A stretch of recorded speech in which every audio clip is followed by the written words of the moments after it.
sure they'll join in time. Welcome everyone to the December 15th, 2020 Ogden City Council meeting. Please let the record reflect that all council members are present.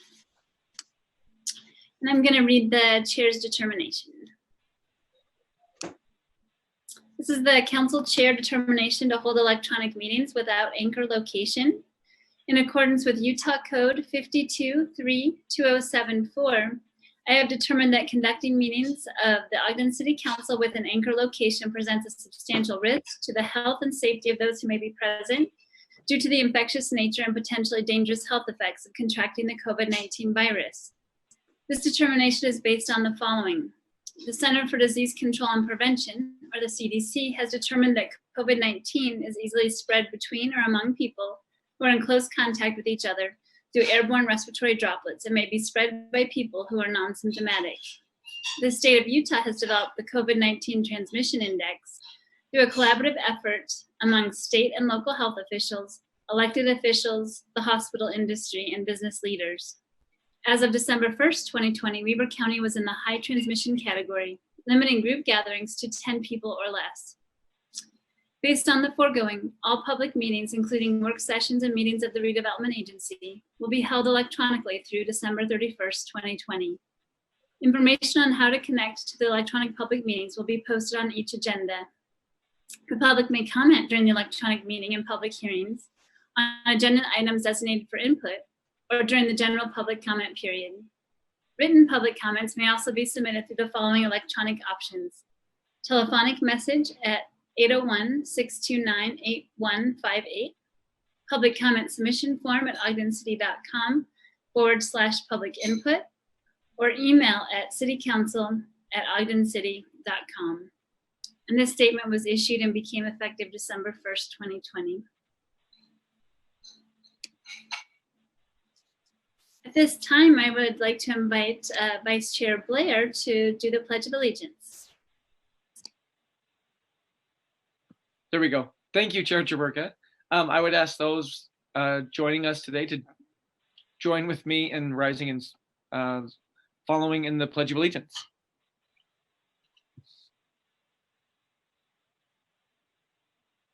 I pledge allegiance to the flag of the United States of America and to the republic for which it stands, one nation, under God, indivisible, with liberty and justice for all.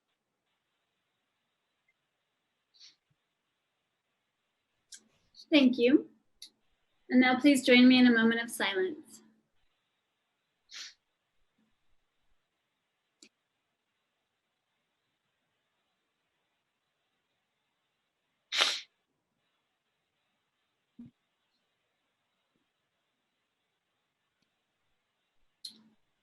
So this evening, we're very excited to welcome Debbie Colvin here to the meeting to honor her with a recognition on her retirement. And we've asked Councilmember Heyer to read the recognition. Thank you, Chair. It's my pleasure to do so. And we're pleased to recognize that Debbie is with us today, and guess has 3 days to go from what I understand. And is just a little excited. So anyway, I'll start. The Ogden City Council and Mayor proudly recognize Debbie Colvin for providing invaluable contributions and service to the Ogden community. An administrator for the Ogden Justice Court, Debbie was named Justice Court's Employee of the Year by the Utah Justice Court Board of Judges. The recognition came as a result of Debbie's hard work and dedication to the success of the Ogden Homeless Court at the Lantern House, a program that provides individuals at the shelter with the programs and assistance. For over 30 years, Debbie has always willing to share her knowledge and expertise with other courts. She is well known for her customer service, leadership, positive attitude, and sense of humor. Debbie made sure everyone who came into the courthouse felt welcome, relaxed, and was treated with respect. We are grateful for her dedication and commitment to the city and congratulate her for the recognition from the state. We wish her the best in all her future endeavors. And with that, we do have a presentation. I don't know how you're going to do that. How are we going to do that, staff? I can take it to her. I'm going to go to her retirement party on Friday. Great. That's good. Awesome. Well, normally, Debbie, we would do a big clap and stand up for you. And we can take pictures, but that's a little difficult to do via web. Yes. And we're sorry that it can't be like the normal times, but we really appreciate all of your service. Thank you. It's been an experience. I can honestly tell you that speaking in front of the city council was something that I actually dreaded, but you always made me feel very welcome, and I appreciate that. Public speaking is not my strong suit, so it was nice to have friendly faces on the council when I did have the opportunity to do that. Oh, well, thank you. Great service. Yeah, thank you. And I so appreciate the effort on the homeless court. I know that that's impacted so many people's lives positively. Yeah, we're still holding that. They've actually canceled it until January because they've had such an outbreak there, but hopefully in January it'll pick back up and we can move forward.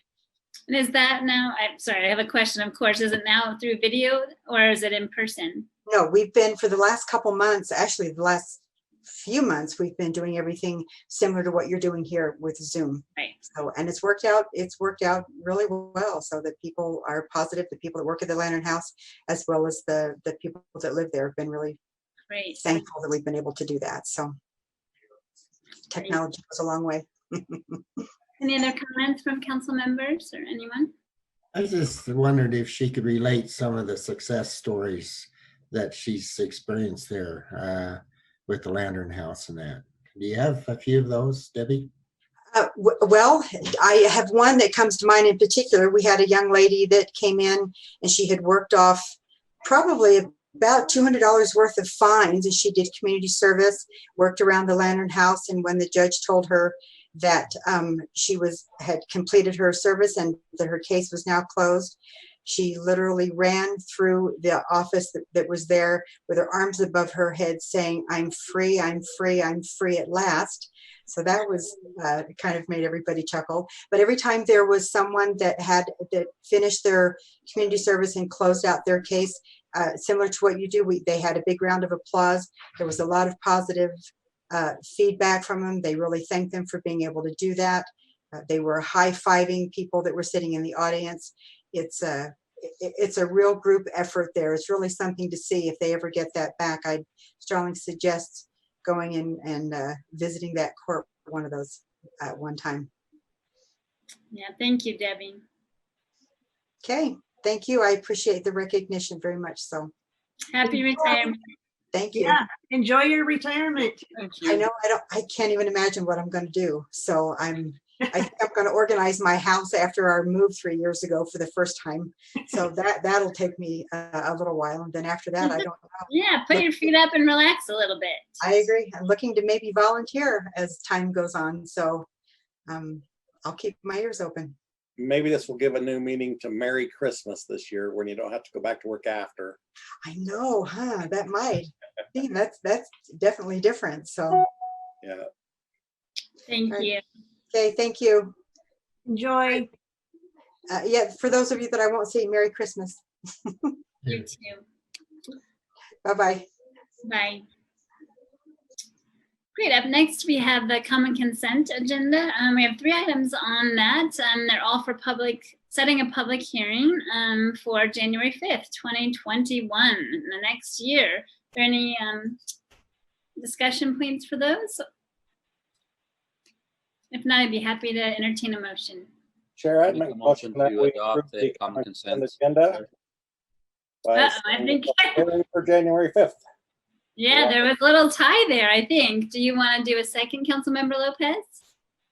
I thought I was first. No, just kidding. No, you guys were kind of simultaneously talking for a Second. minute. Yeah. Second. Thank you. So we have a motion by Councilmember Heyer, a second by Councilmember Lopez to adopt the common consent. This is a voice vote. On favor? Aye. Bye. Any opposed? Great. With that, those items pass. Thank you. So now we have a few minutes, approval of the minutes. We have the work session of September 22nd, 2020. Council member Heyer. Yes, Chair, I reviewed those minutes, found them to be accurate to the best of my recollection.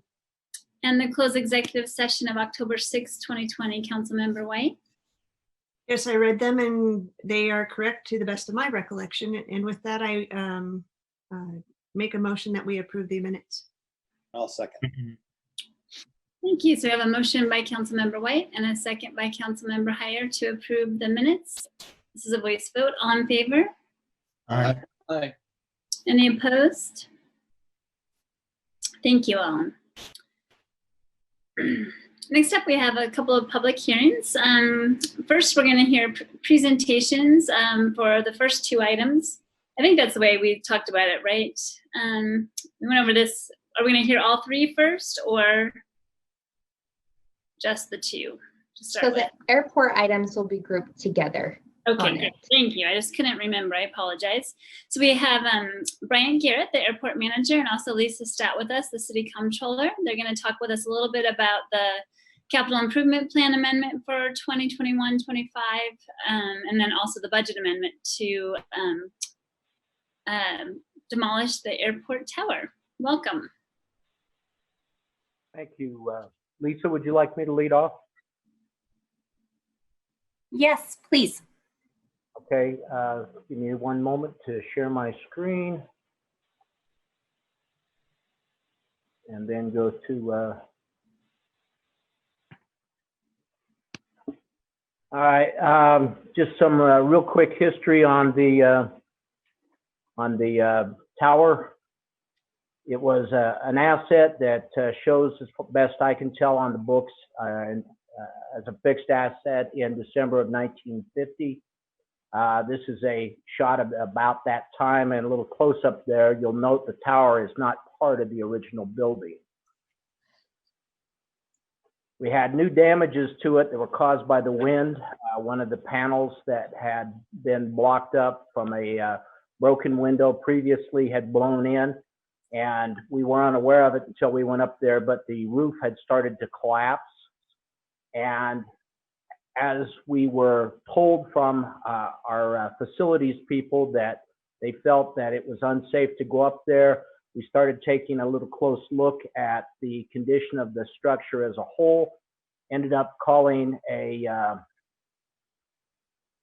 structural engineer from Sunrise Engineering, and he came in and pretty much told us that several of the vertical upright spars, the four uprights, that they all had fractures in them.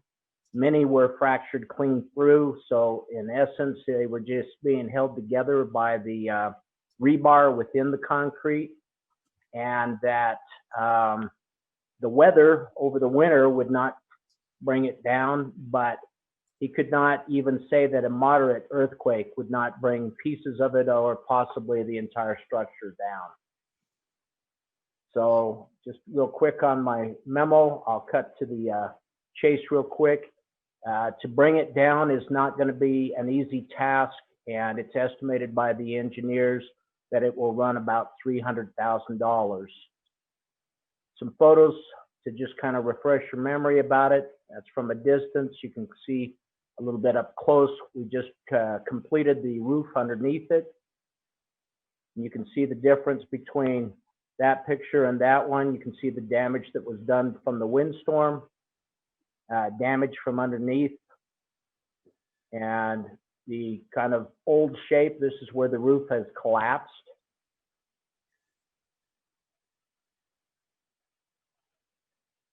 And the building is just it's in poor shape and kind of beyond salvaging, as well as you can see the cross cracks in the vertical members here again and here. This is for the cross members, also poured concrete and fractured.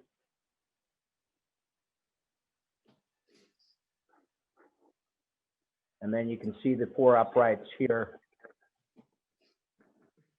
And then a couple pictures from better days.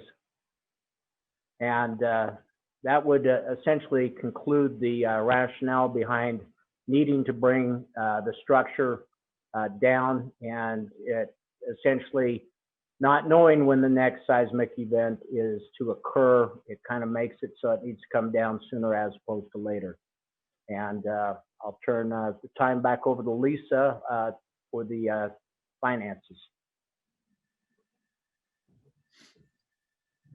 Thank you, Bryant. So Bryant reviewed the CIP ordinance to appropriate or to adopt AR012, which is the demolition of the airport tower, into the CIP plan.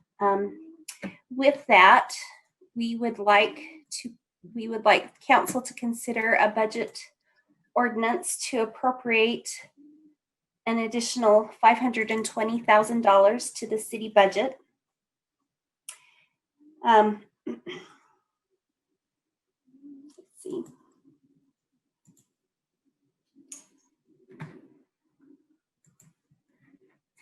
Can you see my slide okay? Yes. Okay. In the CIP fund, the city currently has a critical contingency with $80,000 budgeted in it at the time, currently. The proposal is to take $80,000 out of the critical contingency fund in the CIP fund and appropriate it in the airport fund, along with an additional $220,000 out of the BDO fund to fund $300,000 for the demolition of the airport tower. As Brian mentioned, he's had some engineering estimates, and so we feel pretty comfortable with the $300,000 appropriation to AR012. Any additional questions? Bryant was talking about some FAA reimbursements. How will that work? So if the FAA does approve this as a project they will fund, it wouldn't be available in the current year. We would then have to go seek reimbursement when that's awarded. So the work would occur now, but the reimbursement from the FAA would come in the future.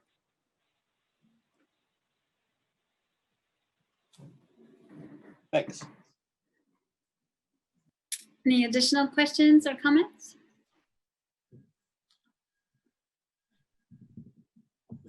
So when would the demolition start if this passed? I would hope that the item would be out to bid, and probably just after the first of the year. It needs to be open for at least 30 days.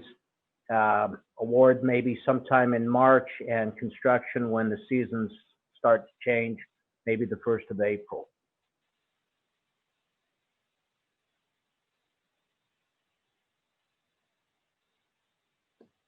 Any more discussion or comments before we open up the public hearing?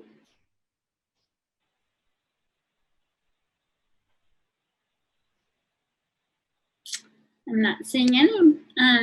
Brandon, would you mind explaining to folks on the call how they might comment on this item? Not at all. Thank you, Chair. To participate in the public hearing regarding this item with the airport tower, you must be joining us via Zoom. That can be via the telephone or the application, both desktop and mobile, by using the raise hand feature, which should be visible at the bottom of your screen. And if you're joining us via telephone, you can raise your hand by pressing *9. Once we get some hands raised, if we do, your name will be called, and then you will have 3 minutes to address the council on this item.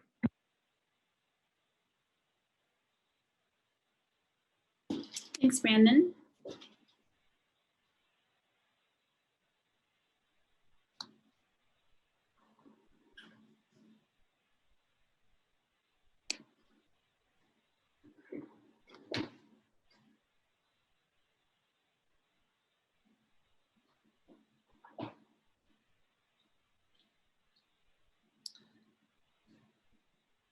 not seeing any hands, so then I'm gonna ask the question that usually Councilmember White does. Do you know for sure that the raised hand feature is on?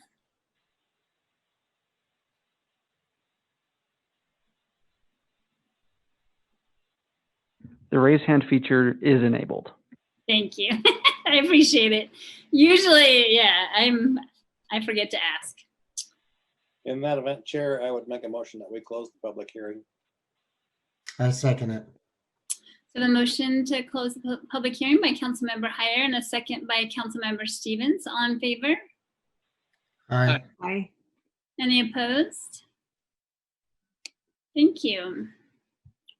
And unless there's any other discussion on these items, I'd be happy to consider a motion.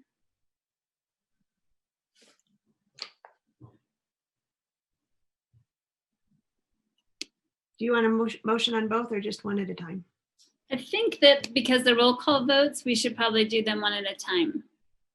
In that case, Chair, I propose that we adopt proposed ordinance 2020-58. Second. We have a motion by Councilmember White and a second by Vice Chair Blair to adopt ordinance 2020-58. This is a roll call vote. Councilmember Heyer, Aye. Councilmember Lopez, Aye. Councilmember Nadolski, Aye. Councilmember Stevens, Aye. Councilmember White, Aye. Vice Chair Blair, Aye. Chair Chaburka. Aye, and that passes. And if you want, I will go ahead and propose that we adopt ordinance 2020-59, amending the budget for fiscal year July 1st to 2020 to June 21. Second. Great, thank you. So we have a motion by Councilmember White and a second by Councilmember Lopez to adopt ordinance 2020-59. And this is also a roll call vote. Councilmember Lopez, Aye. Councilmember Nadolski, Aye. Member Stevens, Aye. Councilmember White, Aye. Councilmember Heyer, Aye. Vice Chair Blair, Aye. Chair Chaburka. Aye, and that passes. Thank you all, and thanks so much for attending the meeting, Bryant. Chair, just real quick, I happened to be watching the movie Fletch, made in 1985, and happened to catch, I wish I could share with you my screen, but happened to catch the Ogden airport, and it was in its glory days for sure, back in 1985. So it's lived its time for sure. And just another comment, let's pray for no earthquake between now and when it's demoed. No heavy winds either. Right. It's scary. Yeah, no kidding. Great. Well, up next, I'd love to invite Brady Hurd, the Water Utility Manager, to talk with us about the 2019 Water Conservation Plan. Welcome, Brady. All right. Good evening, Madam Chair, members of the council, Mayor Caldwell, and Mr. Johnson. Thank you for the opportunity to address you concerning the 2019 Water Conservation Plan update. The purpose of this and action of this is to update the 2014 Water Conservation Plan. Water Conservation Plan is required by the state of Utah for all water systems. And an update is required every 5 years. Once updated, the water plan must be discussed and formally adopted by administration and put out for public comment. The 2019 Water Conservation Plan accounts for the current efforts being used by Ogden City. The state calls it the 2019 plan because it accounts for all the water usage across the year 2019. A joint resolution will need to be entered into as a part of this plan, as well as the meeting minutes will be included as part of the plan. The plan is broken down into 7 main sections. First is introduction. Second is history of Ogden City water system. Third is description of Ogden and its water system. Fourth is population growth and continual water conservation efforts. Then fifth is internal conservation measures. Sixth is external conservation measures. And then seventh and last is water conservation goals. The conservation plan creates an exceptional space for the water planning and engineering division to collaborate for water conservation efforts. As a part of this plan, we have implemented the state regional goals on water reduction, which is to reduce the gallons per capita daily consumed from 193 gallons per day to 175 gallons per day on average for each household consumption. So that goal is, we're shooting to have that implemented by 2065 is the kind of the state goal. So the state currently includes commercial, industrial, and residential usage in calculating the average. The plan is based on Ogden City water usage that does not include wholesale usage. Ogden City's wholesale customers are responsible for putting together their own conservation plans. In the past, we have been focused on residential water users, but moving forward, we are looking to shift some of that focus towards commercial and industrial users, landscaping, watering, with the emphasis on park strips and the watering consumed there. So some examples of internal conservation measures we are currently practicing are replacing old leaky pipes through capital improvement projects. That's huge. I know that there's been a lot of that going on of recent, which is really good. Second is we are still working on implementing software program such as Neptune 360 and WaterSmart to identify active leaks, and then scheduling meetings with residents to actively pursue those leaks. And then third, we are performing leak monitoring and leak detection utilizing a correlating machine that we purchased several years back. So fourth is we monitor system demand and flow through our SCADA software, which helps us track where we're at on some of that in our annual reporting. And then fifth, we inspect, maintain, replace leaky pressure reducer valves. And then sixth, we continue to look for ways to practice smart watering at city facilities such as parks and golf courses, which of recent, like with El Monte, we're trying to improve some of the water practices there with implementation of new watering systems. And then to address external conservation measures, the city has a dedicated full-time water conservationist whose name is Matt Hack. Hopefully some of you have had the opportunity to meet Matt. He's a great professional in what he's doing. So if not, I would encourage you to reach out to him or take a look at the webpage. And he's got a lot of great information to help with residents and businesses in their requests. Residents and businesses can request that Matt provide or that city provide indoor water conservation kits, which include 2 low flow faucet aerators. That cuts it down to about 1.5 gallons per minute, whereas a regular faucet usually is going to kick out 2.2 gallons per minute, as well as it includes one low flow shower head that flows at 1.5 gallons per minute, which a typical head for a shower would be about 4 gallons per minute. Another thing. Yep. I think it would just be good to let everybody know that they can go to ogdencity.com/water/conservation, and they can look up some great information, how they can interact with Matt and what they can do for measures themselves in reducing water consumption.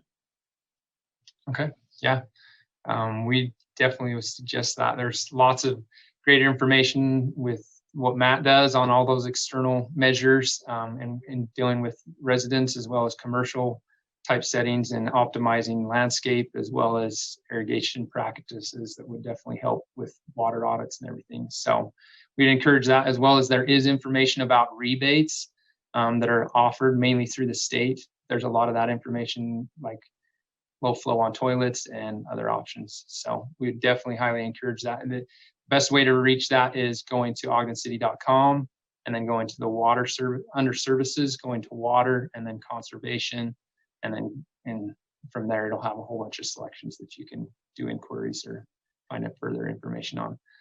So with that, in closing, we would ask that the City Council adopt the 2019 Water Conservation Plan and the joint resolution. Thank you for your time. Thank you so much, Brady, and thank you, Justin. This item is also a public hearing. You know what, Brandon, I'm not positive. I think we have had some people joining or not. Do you mind repeating yourself? Not at all. If you'd like to participate in this public hearing regarding this item with the Water Conservation Plan, you can do so only if you're joining us via Zoom and using the raise hand feature in the app. If you're joining us via telephone, you can press *9 and that will raise your hand as well. Thank you so much.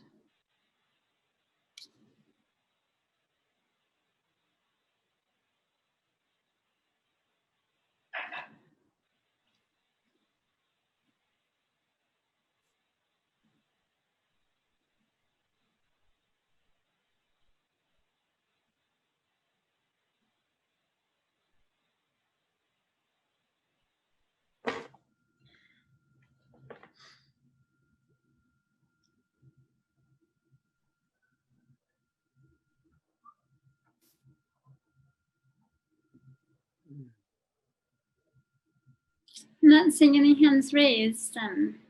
This is the time when we wish we could see people moving toward their devices or something. There's one hand raised. Oh, I see it now. Thank you, Councilmember Stevens. Carl, the time is yours. Please state your name for the record and limit your comments to 3 minutes.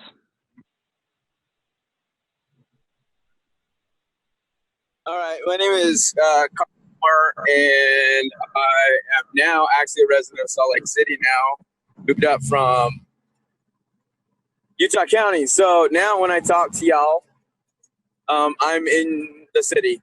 So my biggest concern, I have a lot of concerns, but my biggest concern is the welfare of our unsheltered relatives and the inhumane treatment that they've been treated in. Carl, I really appreciate your participation, but I think you're wanting to speak during the general public comment period. This is a public hearing about the Water Conservation Plan. Yeah, all right, I'm out. Thank you. Raise your hand again in just a few minutes.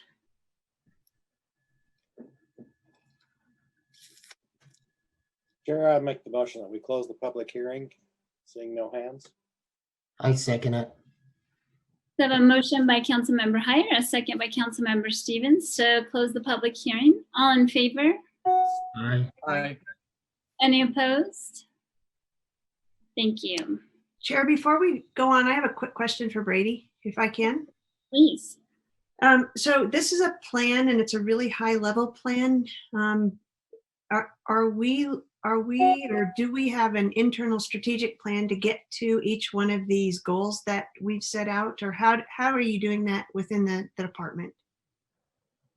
Yeah, so we want to be more active in reviewing this on a more regular basis on the conservation plan. And I think as we do that more frequently, we'll be able to have internal discussions that lead us to being able to reach out to commercial properties, as well as some of the remote reading that we're actively pursuing right now will allow us to open up doors with commercial properties and residents to more actively have real-time data to be able to have those conversations with them more especially. So that's kind of where we're at currently and what we're looking to try and push. So did you have anything you wanted to say, Justin?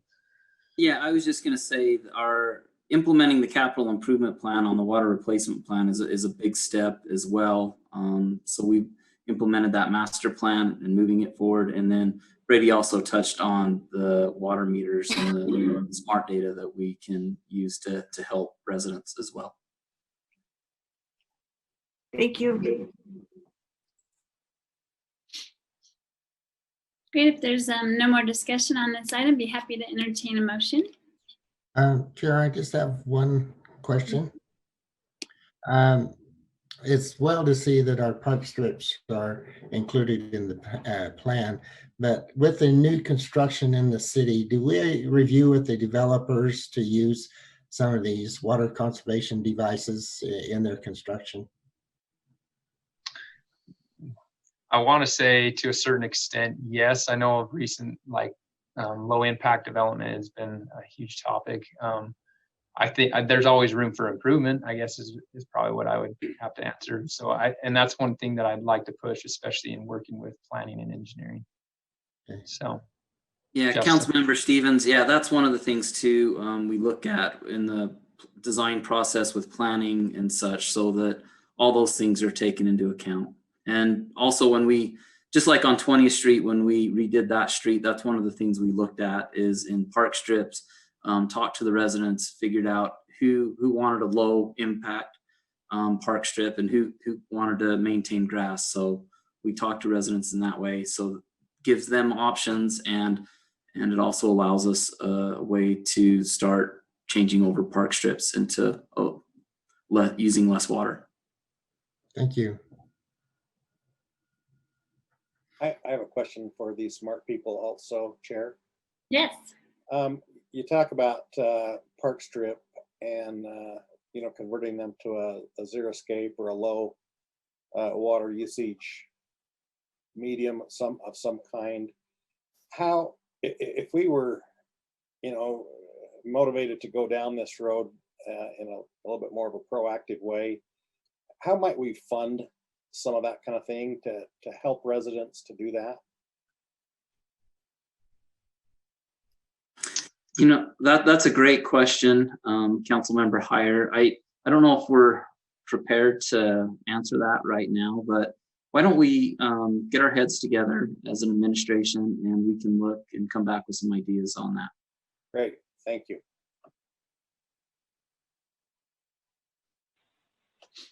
No, just as an aside note, before I was a council member, I should preface this, I did apply and receive the help loan for my home for the exterior, and the landscaping actually can be part of that as well.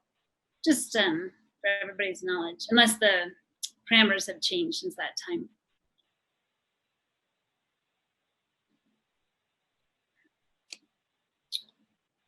Okay, unless there's more discussion, I'd be happy to entertain any motions about this item.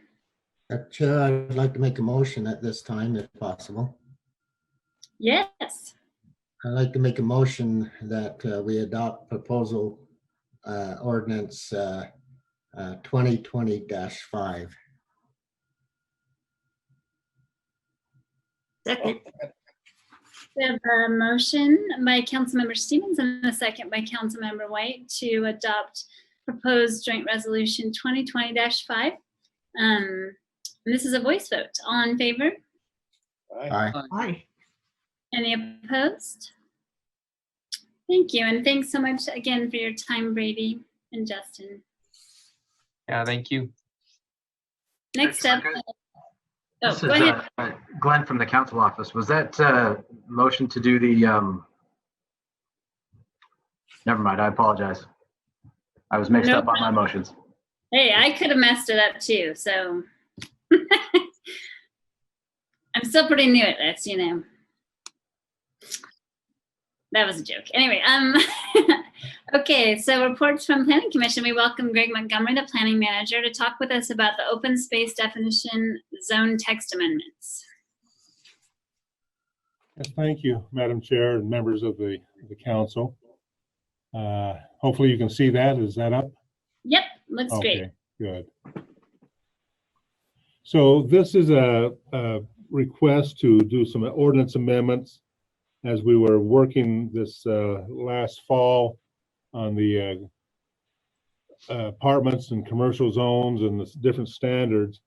We noticed throughout our ordinance we had a lot of words used that became interchangeable, though by definition in the ordinance they were not interchangeable. And so we felt it would be appropriate to revise the ordinance so that the same word means the same thing in all sections of the zoning ordinance. And this deals with landscaping, as you've talked a little bit just now, and how it's applied in terms of coverage on a lot or a property. What the existing ordinance defines as open space is the areas that are the side and the rear yards of a property. It doesn't define open space as the front yard setback, which is also required to be landscaped, but it doesn't count that as open space. And as we started looking at the wording and the definitions, we found in some sections of our ordinances, we have open space defined as areas that are specifically designed for activities of those who live within the project, such as this planned residential unit development, where they have common areas that are play areas or courts meant for those who live in the buildings in the area. Whereas some of the other terms of open space that are more commonly used just deal with what's landscaped on a piece of property.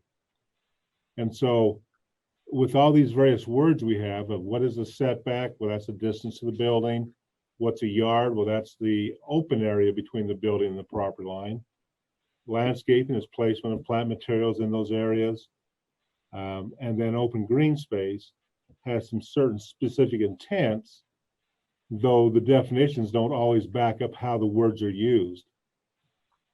The other thing that's important to understand, I know this was a question asked in the work session, was how this regulation of changing the definition of open space or open green space, how does that apply to generally how we use the word of the foothills or a park, those type of areas.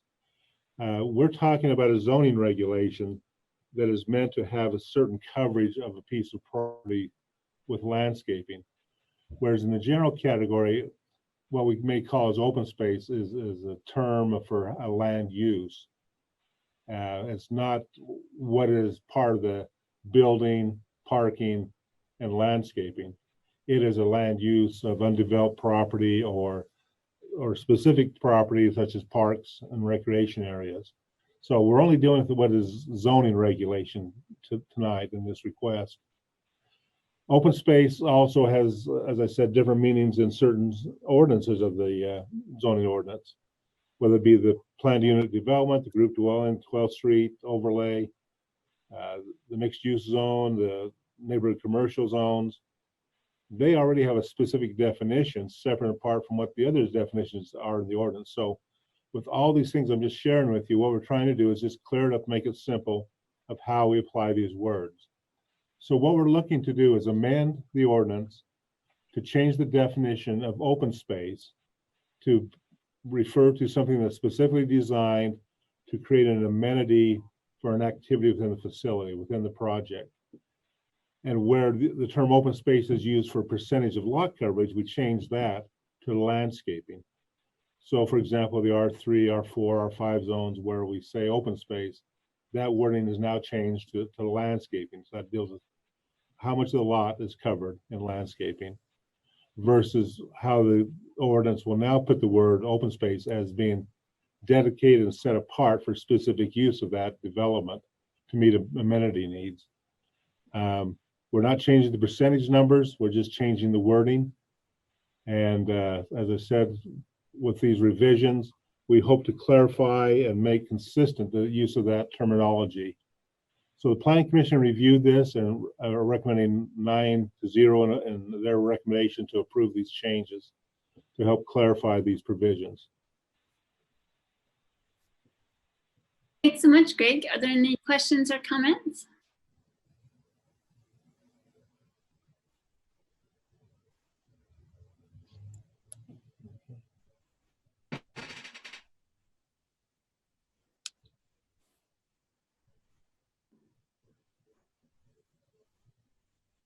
I'm not seeing any. I know it takes a lot of work to do all that cleaning up of the ordinance.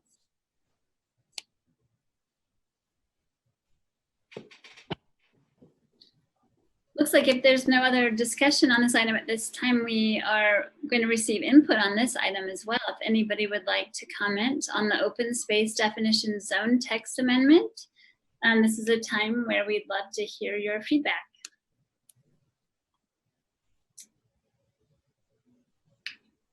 Again, Brandon, I don't know if you've been monitoring if we have any new folks. The number keeps changing for me, so I wonder if we just need to repeat again how people might participate. Yeah, absolutely. I did see an increase in participants as well. So yes, if you would like to address the council regarding this item, the open space definition zone text amendments, you can do so by using the raise hand feature found in Zoom.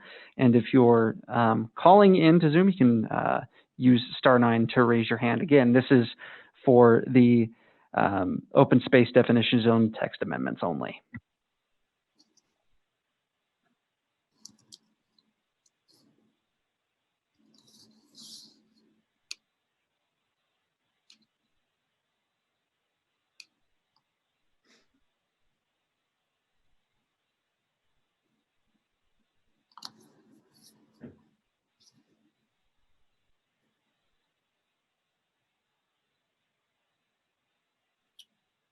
I'm not seeing any hands raised on that item. And it was not an official hearing. So I'd be happy to consider any motions on that item unless there's any further discussion. Here, I'd make a motion that we adopt ordinance 2020-62. Second. A motion by Councilmember Hire, a second by Councilmember Lopez to adopt ordinance 2020-62, and this is a roll call vote. Councilmember Nadolski, Aye. Councilmember Stevens, Aye. Councilmember White, Aye. Councilmember Hire, Aye. Member Lopez, Aye. Vice Chair Blair, Aye. Chair Chaburka. Aye, and that passes. Thank you. And thank you, Greg.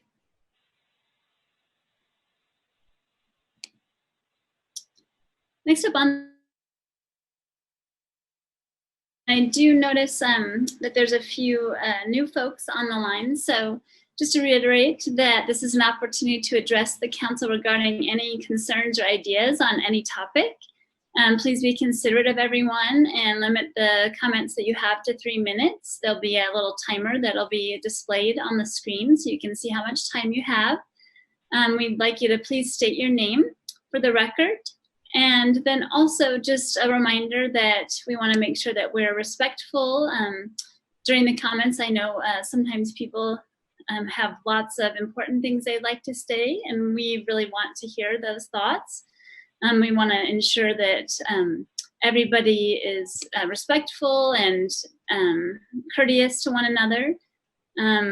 We don't really tolerate any personal attacks or insults or name calling of any kind.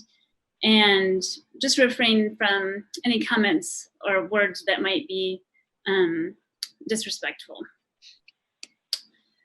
So at this time, it looks like we have some hands raised. But again, I see a new number again, Brandon. So if you don't mind, once again, just letting people know how they might participate, that would be great. To provide public comments, you can do so by using the raise hand feature found within Zoom at the bottom of your screen. If you're joining us via telephone, you can raise your hand by pressing *9. So with that, we'll go ahead and get started. Adam Toby, the time is yours. Please state your name for the record and limit your comments to 3 minutes. Thank you. My name is Adam Toby, and this comment is directed towards the issue of the dispersal of persons experiencing homelessness in our city. Excuse me, just one second. Away from the area near the Lantern House, I was disappointed to hear that these folks were forced to leave their community shelters. And some anecdotes have suggested that even some of their shelters were broken and destroyed and thrown into a truck with other garbage from the area, especially in a way that feels sneaky and unhelpful. I'm sure the response to this will include arguments for why this was, for example, beds being available in the shelter, etc. But there seems to be a lack of recognition that these people were obviously not taking advantage of the services of the Lantern House for particular reasons. Instead of learning what those reasons were, which could perhaps be a litany of bad experiences at shelters or the fact that there are COVID positive individuals in the building, they were dispersed on the coldest night so far in the year. And instead of including those who work alongside these folks, outsiders and particularly police officers were recruited. These actions did not take into consideration the dignity of the individuals living outside the shelter. What's more, it has resulted in those who do directly serve these folks losing contact with them, further separating them from needed food, water, healthcare, and psychiatric services. It's really, truly shameful that our city doesn't seem to value this community enough to listen to their needs and serve them with dignity, but is more apt to simply remove these folks from their living spaces because it, quote, doesn't look good or maybe isn't safe. This traumatized community has been further traumatized through this and taught once again that the city does not care for them and that they do not matter. We need to do better than this. And I'm calling on the City Council to hold Mayor Caldwell and other city leaders accountable for this. Thank you. Thank you, Adam. And I just want to reiterate for Carl, who did raise his hand before, that this would be the time to make general comments. Heath Soto, the time is yours. Please state your name for the record and limit your comments to 3 minutes. Hi, everyone. Heath Soto, Ogden City resident. First, thank you to whoever finally listened and fixed the link to recycling information on the city website, which is already not current. I was glad to read in the Standard Examiner that we are finally getting recycling going again by doing exactly what we could have done 8 months ago. Now we needlessly have 200 tons of recycling permanently buried in landfills, but this is an improvement. You've previously seen me upset, disappointed, and frustrated with how the city sometimes manages our tax dollars. But tonight I'm mad as hell, and you already know why. A community should be judged by how it treats its most vulnerable members, and the city utterly failed its most vulnerable members last week. Instead of dealing with the homeless encampment on 33rd humanely, the city chose to do literally the opposite of what CDC guidelines and basic human kindness dictate by dispersing this encampment across the city. These human beings were given two options: move into the Lantern House, where there have been over 50 cases of COVID and multiple deaths, or pick up whatever you could carry in your arms and good luck surviving the night on the coldest night of the year. What would you do in that impossible situation? How do business owners who now have people camped in front of their businesses feel about how this was handled? The mayor has been warned repeatedly that housing has become unaffordable for many in Ogden and that the homeless population will only keep growing here, and we need to deal with these issues from multiple angles. But his only response has been that Ogden has, quote, too much affordable housing. This is part of a pattern. Building code, ignored until the city council had to rush to pass new building codes that everyone agrees are incomplete and suboptimal. The Swift building, left to rot and become dangerously filled with chemicals to the point where the fire department said they would no longer fight fires there 11 years ago. Ignored until there were over 40,000 containers of toxic materials in there when we abruptly had to use taxpayer money to buy this hazardous dump and let the local wealthy family that owned it totally off the hook. Recycling, shoveled into landfills, waiting for the city to do what it could have done from the start. Homelessness, people pushed out in the freezing weather to die alone or pushed inside to potentially catch deadly disease while the city ignores housing issues. Let me be clear, I do hold the city council responsible for not holding the mayor more accountable. That job should not just be up to us regular citizens. The questions asked about this during today's work session were entirely without teeth or depth. These things are more important than your personal friendship with the mayor. Lives are literally on the line, and our very morality is in question. There's a pattern here, and the buck needs to stop at the mayor's desk. Maybe this really is the best he can do, and that's a problem. You need to hold him accountable. Good night.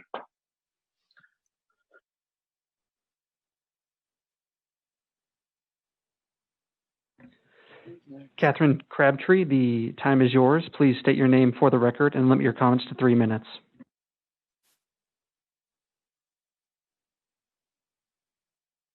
My name is Catherine Crabtree. Sweeping camps and destroying people's essential property that they need for survival in the middle of winter is not a solution. Now there are more desperate people, even worse off than before. How does this help our community? There are a number of legitimate reasons why someone might not want to go to a shelter. They might not want to be separated from their family. There's COVID, paranoia, distrust of the system, not wanting to be found at warrants. These sweeps don't meet people where they are at, which is what harm reduction and community is about. I would rather see money spent investing in facilities like public bathrooms at these encampments to keep things clean, and community workers reaching out to ensure that needs are met and offering alternative resources when folks are ready to accept them. Unsheltered neighbors should not be seen as problems, but part of our community, brothers and sisters. I truly believe we could provide a very decent basic standard of living if energy weren't being expended towards dividing and controlling. So a specific question, having said all that, is how much notice did these people get who don't have very many options as is that their homes were going to be destroyed before this happened? And that is my question. Sure, Catherine, usually you can go ahead and use up your entire 3 minutes if you'd like to with questions, and we'll see if there's a response after that. Those are the words that I'm ready to say right now. Thank you.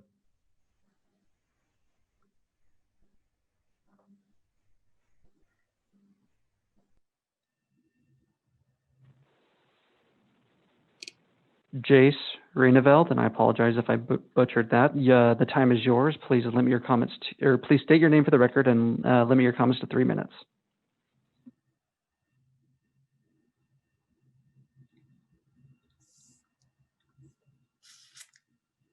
Hi, good evening. My name is Jace Raineveld.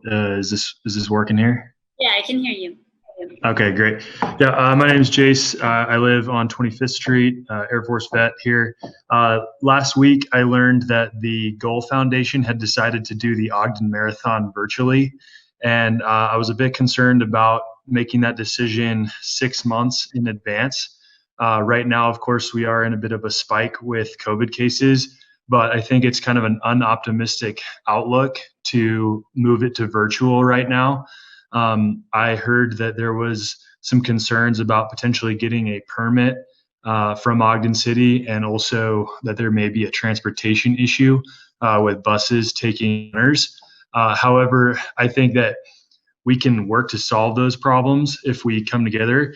And also, we don't know what things are going to look like in 6 months. So to call this now in December, when small businesses are going to be needing a shot in the arm here in the spring, and so many people have been struggling this year and looking forward to maybe an event like this that could bring us back together in a year that's been completely isolated and kind of difficult for people to cancel this early. And it's something that Ogden takes pride in. And we obviously pony up the money for it, and Goal is obviously contracted by Ogden City.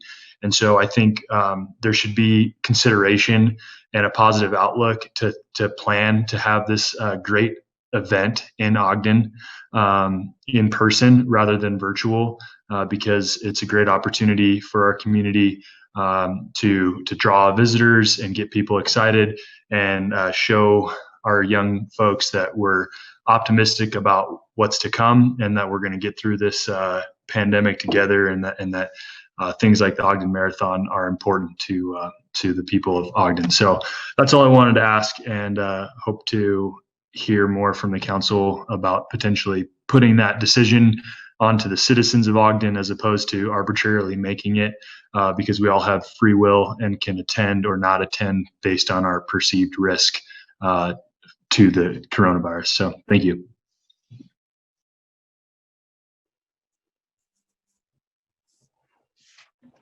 Malik Dio, the time is yours. Please state your name for the record and limit your comments to 3 minutes.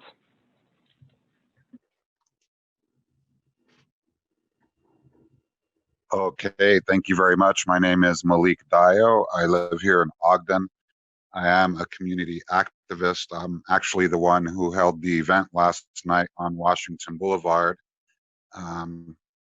for Camp for Compassion to bring awareness to the embarrassing actions that Ogden City took against our homeless community, our unsheltered community.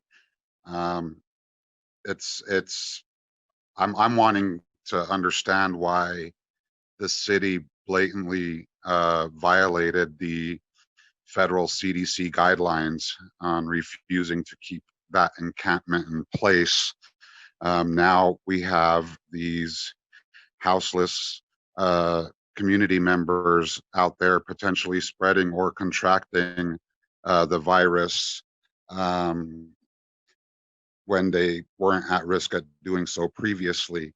There's a lot of propaganda saying that, you know, they were given help and stuff before they left. I personally witnessed, and you could go onto my Facebook page and see several people pushing shopping carts in the coldest night of the year. Angie and I saw a lady had to be in her late 60s, early 70s, pushing a cart that was so huge down Wall Avenue, nowhere to go. You guys sent them out with nowhere to frickin' go, not even a parking lot or an abandoned warehouse or anything like that. You know, I was just out there for a few hours last night, you know, and it was freezing temperatures. I could imagine these people. I suggest the mayor and some of you council members or whoever's just like, you know, not against this, you know, go out there, you know, spend time with them, talk to these people. They're part of our community. They're not separate, you know, and all of this stereotyping, you know, calling them criminals and drugs. And well, guess what? Outside of the houseless community, those people exist too, even in the suburbs, you know, probably even in Mayor Caldwell's neighborhood. I'm sure there are people who do drugs, and just because, you know, it comes with a prescription doesn't mean they're drugged out, doesn't mean they're not drugged out. Okay. And all these softball questions that were being thrown at the chief and the mayor are just, you know, that's just disappointing. You know, we need to get back into the spirit of Jesse Garcia and Amy Wicks in these council meetings, and we need to be more vocal against the mayor. What do we have you there for in the council if you're just going to throw softball pitches at him? And I'm gonna do whatever I can to find out if these people have a right to sue Ogden City for violating CDC guidelines and putting their lives in danger, taking away their food, taking away access to sanitary facilities and all that other stuff. Good night.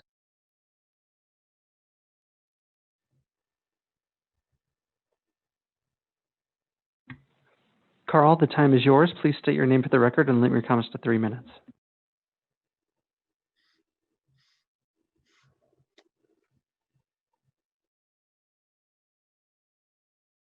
Yes, go ahead.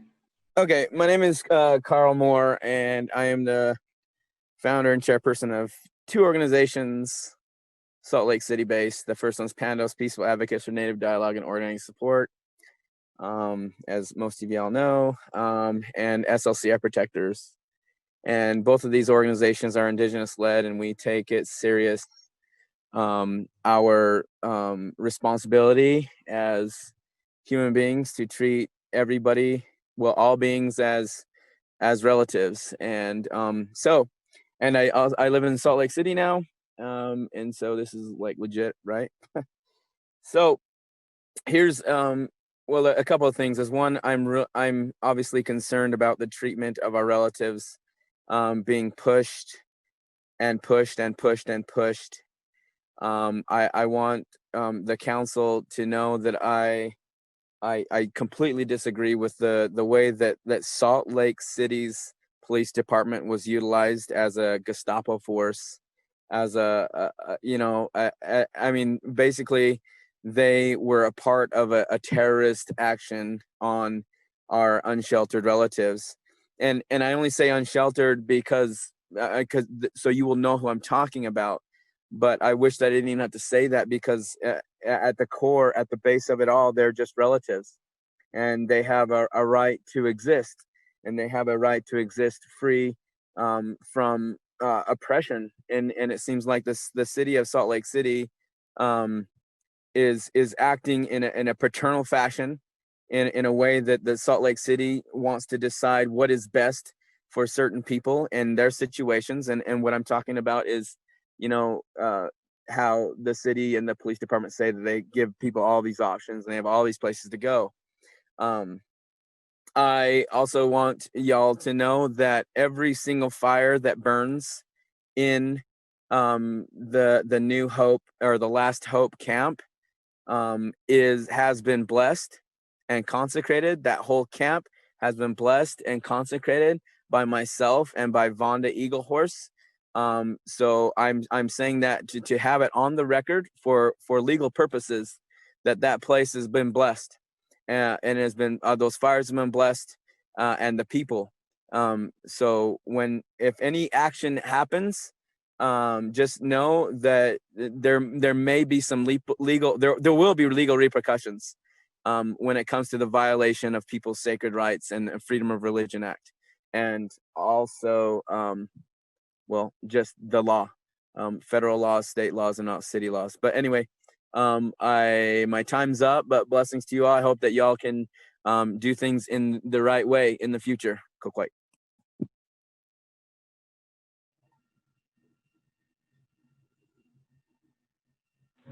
Betty Sawyer, the time is yours. Please state your name for the record and limit your comments to 3 minutes.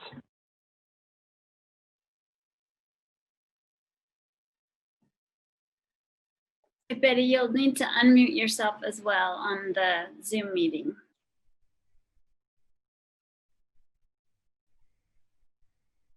Okay. Yeah, there you go. That's good? Okay. Yeah. Good evening to each of you. Betty Sawyer, Ogden resident and president of the Ogden branch of the NAACP and director of Project Success Coalition, a nonprofit organization who continues to work with residents in our community who have specific needs. On behalf of the NAACP, like others before me, I'm here to express my deep concern and disappointment about how our city worked to address the camp this past week with our unsheltered residents. I felt that this was done in a very inhumane fashion. The timing was terrible, as been relayed already, in the winter when we've had all year. This is not something new that just came up last week. We've had all year to try to come together as a coalition, as organizations and agencies to do a better job to provide a place and a time of hope for these individuals, but we did not act in that way.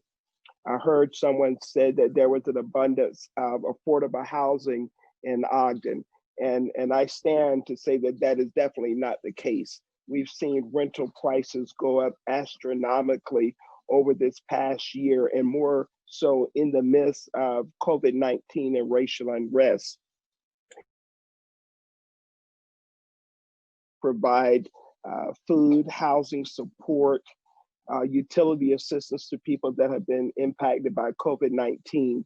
And I'm here to tell you that 1 out of 18 housing assistance applications, the rent was under $1,000.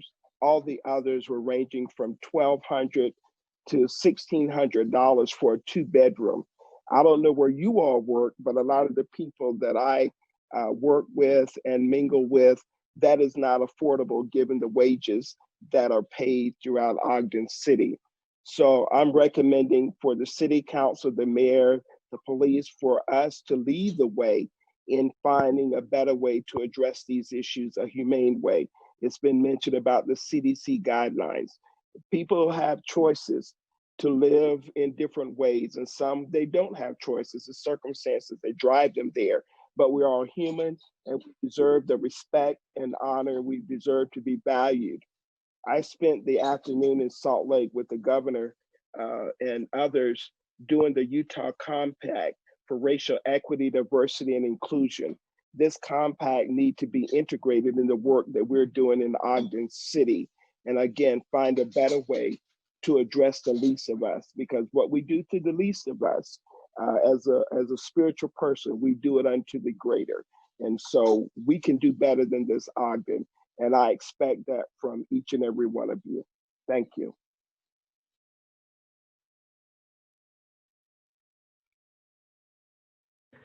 Angel Castillo, the time is yours. Please state your name for the record and limit your comments to 3 minutes. Good evening, Angel Castillo, Ogden resident, and here's a little data for you. According to the National Law Center on Homelessness and Poverty and the U.S. Conference of Mayors, the top causes of homelessness among families are lack of affordable housing, unemployment, poverty, low wages, and in that order. Top causes for homelessness among individuals are lack of affordable housing, unemployment, poverty, mental illness, and substance abuse. So did you notice the pattern? The top 3 causes of homelessness are the same. And the number 1 cause is lack of affordable housing. Do you now understand why I'm always talking about affordable housing? Our challenges with homelessness aren't going to go away, nor are they going to get any better until the city prioritizes planning to encourage the development of all levels of housing for Ogden. At least 2 people have died from COVID in the Lantern House, and easily over 60 have contracted it while staying there. Lantern House is not a hospital, nor are they equipped or staffed to be one. People are choosing not to seek shelter and will continue to make that choice because they're afraid. And since we can't magically conjure housing for the encampment, we need to move into temporary solution for 60 days to get folks through the worst part of winter during a pandemic. It is the right thing to do. It is the humane thing to do. And if you call yourself a Christian, it's the Christian thing to do. As I understand it, the major issues with the encampment at Lantern House are excessive trash, human waste, fires, crimes, and assaults, and all of these are genuine issues which do need to be handled. And here's how we do that. 1, designate an area on Lantern House property for a 60-day encampment. 2, increase the number of trash receptacles, increase frequency of emptying. 3, human waste. You need 5 porta potties and 1 hand washing station for 100 people. That's a total of $1,020 for 60 days. And I found a local company who will donate that. Fires, crimes, and assaults. These things happen due to lack of visible authority, and that is solved by OPD presence. We have 4 officers assigned to the community policing unit, and in the past, they've been assigned to sweep the city hall gardens every half an hour to prevent camping. There's no reason they can't be assigned to appear every half an hour to check in on the encampment and ensure people that OPD is there for their safety during the day. From 5 p.m. to midnight, schedule 1 off-duty officer at $30 an hour to sit in the patrol car at Lantern House, and that will cost $12,600 for 60 days. And I'm happy to connect you to community partners who pledge to pick up that cost in the name of moral decency, public safety, and health. So there you go. There's a humane temporary 60-day solution to get our unsheltered through this pandemic. But solving this problem is up to you, and you all need to stop talking about it and get into solution. And here's a hint. It's all about housing affordability. Thank you.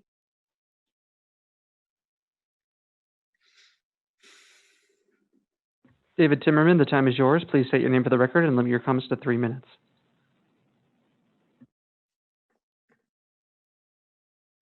Chair Chaburka, Mr. Timmerman is using an older version of Zoom and will need to be promoted as a panelist to be able to speak. With your permission, we can do that. Sure thing.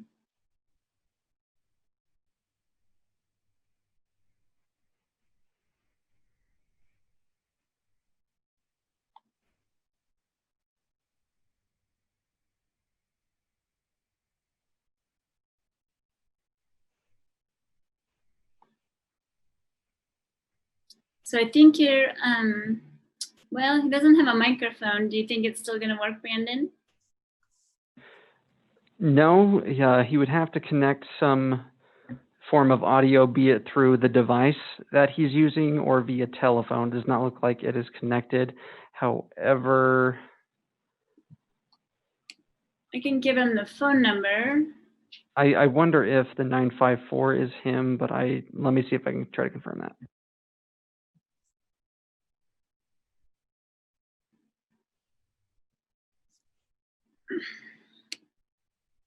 We can see David, we just can't hear him.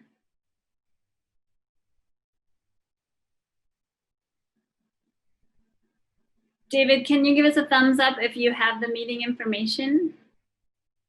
I don't think you can hear me either.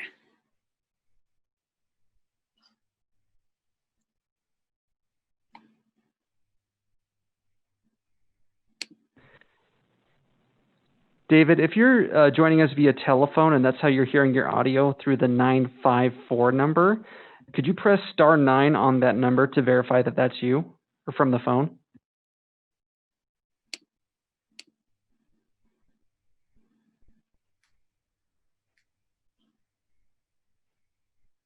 Well, maybe we will come back to David in a minute. If you have the agenda in front of you, David, if you can hear us, you should be able to see the Zoom information, and you'd be able to call in on a phone to that meeting as well.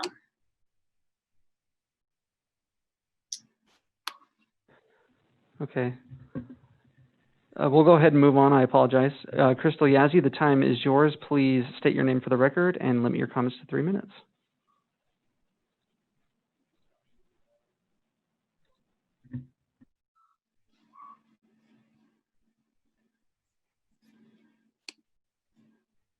So Crystal, you'll have to take yourself off mute as well on the Zoom meeting. There you go.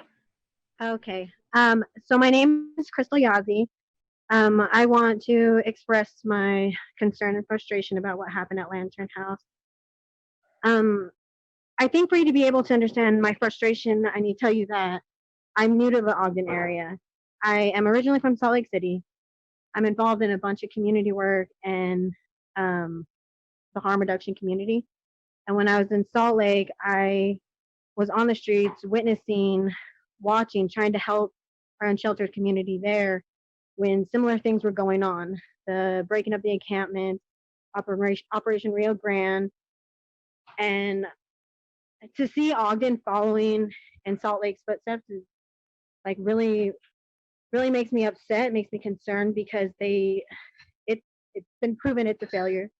It's a battle that they will not admit that they lost. The community has gotten no resources out there, and watching Ogden follow the same footsteps is, yeah, like I said, it's concerning. And when I moved out here, I got involved in starting a group with some other community workers called Alternative Roots. We're a harm reduction program. And being out here, I have loved the Ogden community. I'm new to it, and seeing how Ogden treated their unsheltered community was pleasant. I never seen cops harassing anybody. I never seen camps being broken up. Everyone is so humble. And even when I asked some of the community members, they talk about how nice it is not to be bugged or have to worry about going to jail. And so watching the breakdown of the encampment happen worries me. I want to know, is there caseworkers on site? I know down in Salt Lake, that's kind of a regulation. I want to know like what the health department's doing. What's the process looking like? How much time, how much of a heads up? I witnessed personally in Salt Lake City, them posting signs while they were bagging up people's belongings. And so, and I apologize, I'm getting a little emotional because it's sad to watch this happen again. Like it's frustrating. These are humans. These are our friends. This is our community. And to watch all their stuff just getting taken with no resources. I personally called the shelters. I pretended like I needed my family in a shelter, and the family shelters are full. The Lantern House, they can try to make sure that you stay with your family, but it's not for sure. Lantern House works with the police, but they don't do warrant checks. Family Promises, they do warrant checks. So for me personally, someone who has personally experienced homelessness, someone who is a recovering addict, when I watch this, I think about when I was on the streets.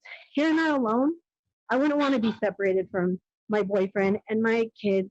I wouldn't want to stay in a shelter for the first time, because this year there's a lot of first-time homeless because of the pandemic.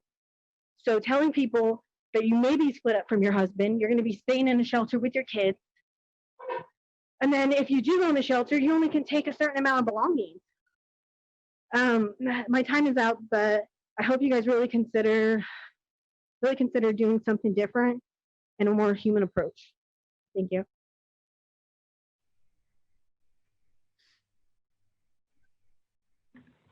Kevin Lundell, the time is yours. Please state your name for the record and limit your comments to 3 minutes.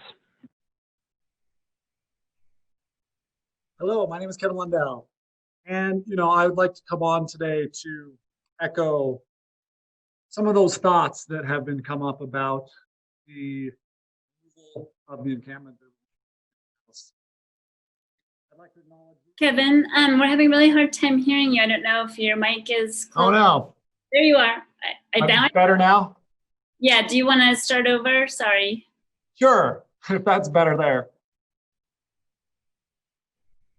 Well, my name is Kevin Lundell, and I'm just here to echo some of the thoughts that have been given about the encampment that was taken and destroyed in front of the Lantern House. I'd like to recognize that these are complicated issues, but complicated issues when dealing with our fellow human beings should always be led with compassion. And what I saw was the opposite of compassion. And these people are our fellow community members, and to give them the option to go into a place that has COVID, where people have literally died inside, or to take their stuff and leave is no option at all. And I would also like to ask you to step into those shoes, and what would you do? And I think if we're going to lead with compassion, there would have been major changes made. I think we would have followed the CDC guidelines, which say do not destroy these sort of encampments.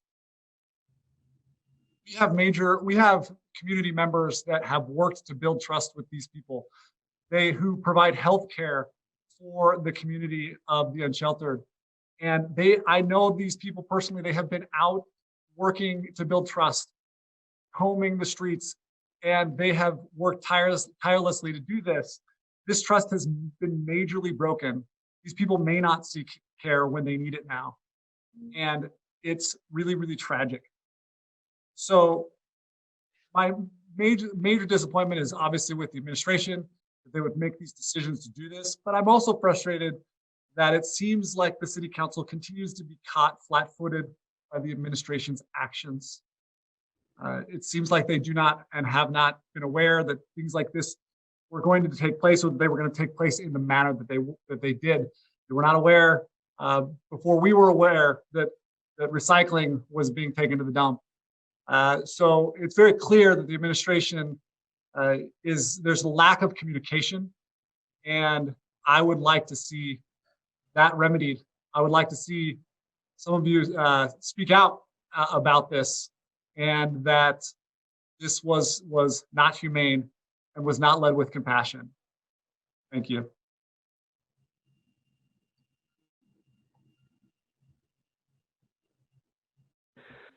Let's give David Timmerman another chance. David, if you could, sorry, I see a new phone number.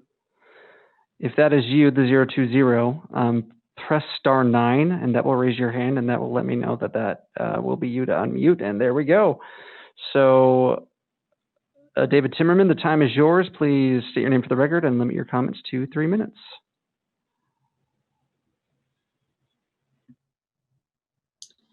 You'll also, have to unmute yourself on the phone. Did you already say that, Brandon? I feel like I'm repeating everything you're saying. No, you're good. They should be receiving instruction now. You got it. Wow. Hello. David, you made it. Across the Rubicon just to get on here. Okay. Thank you. Thanks for all your right. Thank you very much for the opportunity. I appreciate that. Sorry. Yeah, little feedback. Your computer, that would take care of the feedback problem. Yeah. Yeah. Okay. I think we're good. Anyway, to just echo some of the sentiment which was expressed tonight. What I would like to see happen, and I don't know how we go about this because I'm not real savvy with the process, but I would love to see Ogden City start a police reform committee. We have committees for many other groups, recreation, natural resources, and many other systems within the city. And I would love to see us also address real issues that affect people in our city all the time and every day. And I live in the city also. And that is police reform. It's something that we need to do. And I would love to see a panel of people who address those issues and try to do a deeper dive into those things and try to fix things. Right now, I've lived here for almost going on 6 years, and what I see, and this is not sort of a slam against anyone in the city council. I know you guys work hard and you're there all the time, but it seems to me that we kind of, after time, you sort of develop a Stockholm syndrome. That might be a little strong, but what it means is I think that you start to get used to the way things are, and you are afraid to speak up on issues that maybe need to be addressed much with more passion than they are. I know you guys do a lot of process. I know you're making sausage all the time in your job. I understand that. But when it comes to these things where the rubber meets the road, I would like to see you guys take a more active role. If there's anything that I can do or other people with a similar mind, we would like to start a police reform committee. I believe that our current chief is out of touch and living in the past. So much has happened in the last year, and we need to address those things. The homeless camp is just one of many.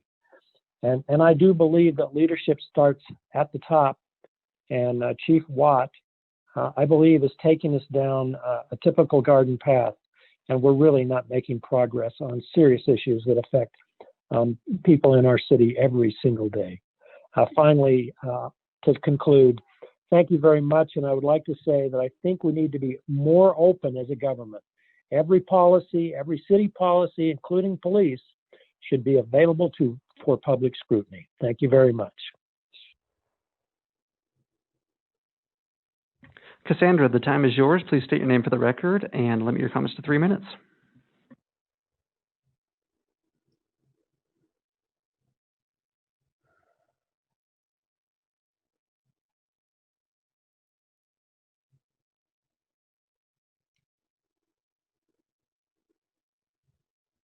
Sandra, oh, there you go. I was having trouble getting myself off mute too. Go ahead. Sorry.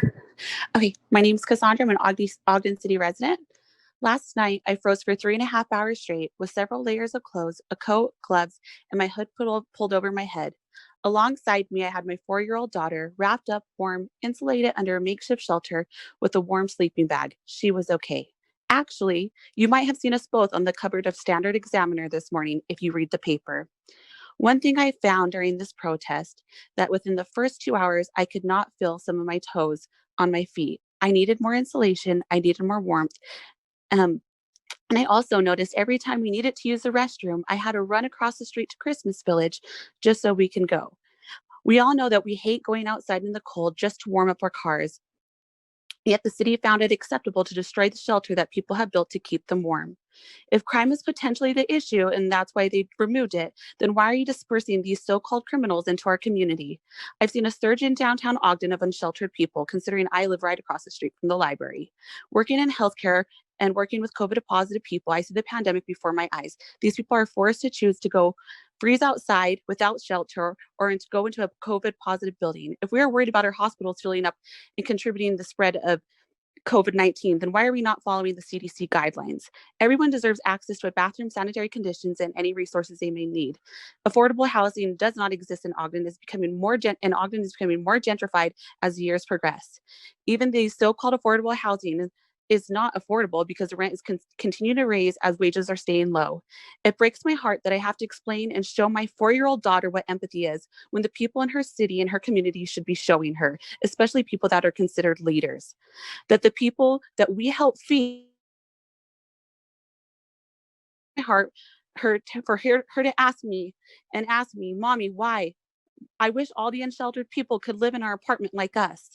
I'd also like to add to Angel Castillo's comment when she said that having cops patrol the area would be a great resource. With a lockdown, the cops have no reason to now patrol 25th Street on the weekends like they were required to, 3 officers a night, Friday, and Saturday. I was told by several of those officers that this is true and that's why they're all there. We can redistribute those officers in other ways that are more effective in our community and protective of those who need it the most instead of destroying the only things that they have left. Thank you.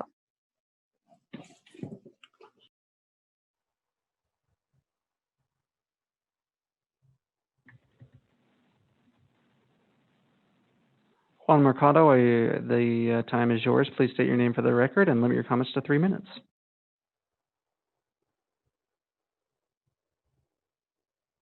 Hello. Hello. Okay. So it's actually me and my dad were sitting here together, but my name is Ruby Mercado and I'm a Ogden citizen. There really isn't a whole lot that hasn't already been said, but I wanted to still kind of have a comment and let you guys know that, you know, the few people that have the time to come to these meetings or even virtually, we all care, including the ones that don't. And I also want to take a minute really fast to kind of thank you guys for everything that you guys do. I know your position isn't easy. I know police work isn't easy either, and like health is really struggling right now.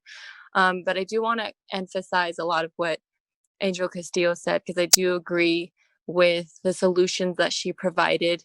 I really want to see a possibility of maybe opening up another shelter. I know that we're sitting on a lot of empty buildings right now. And also maybe take a deeper look into what is going on in Lantern House and why. I know like that everybody has opted to not stay there due to health and their own health issues and being high risk and not wanting to risk it even more. Like they can't afford health as it is because they are homeless and they don't have very much of their own to risk being in contact with COVID inside of the shelter. Maybe we took a little bit more time to really look at what's going on there to see the conditions, if they're really livable or not livable.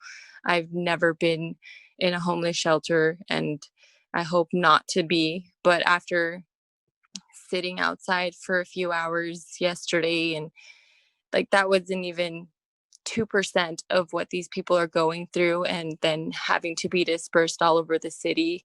I feel like there could have possibly been a better solution to the sweep that occurred the other night. That's pretty much all that I can think of right now. So thank you so much for your time.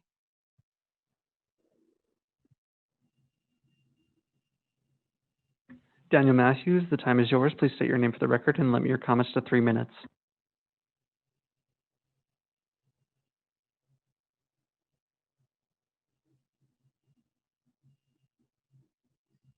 Yeah, there you go. I think you're unmuted now.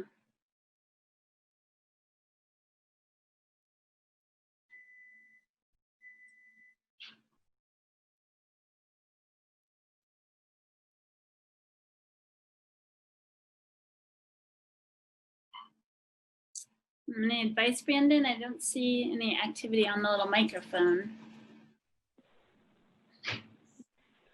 Daniel Matthews, you are unmuted. The time is yours.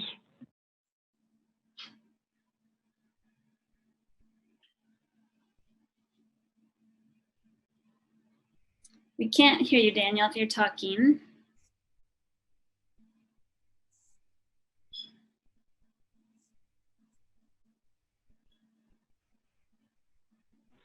I'm sorry, Chair. I'm not sure what's wrong. If you'd like, we can go to the last one and come back and see if that issue gets resolved. Yeah, and then, oh, he just disappeared.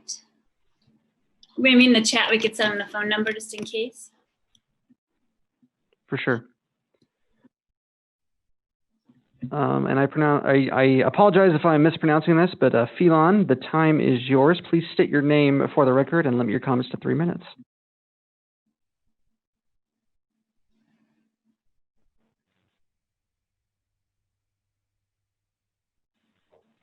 Hi, counselors. This is Hi. Phelan Atchison. I'm a constituent, and I want to say that there are some pretty obvious solutions that are within the council's power.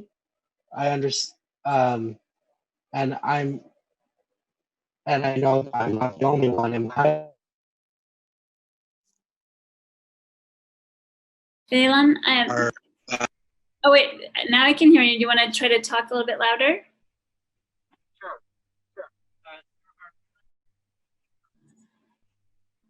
I hope maybe it's our Zoom meeting that something's going wrong. We've lost you. Okay, can you hear me now? Oh yeah, a little better. Sorry about that, counselors. I just wanted to say there's plenty of policy approaches that could be done. Things like reallocating funds from the police department to homeless shelters.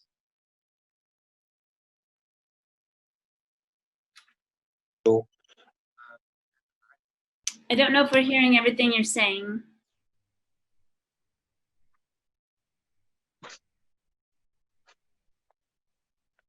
Can you hear me? Oh, looks like we lost him.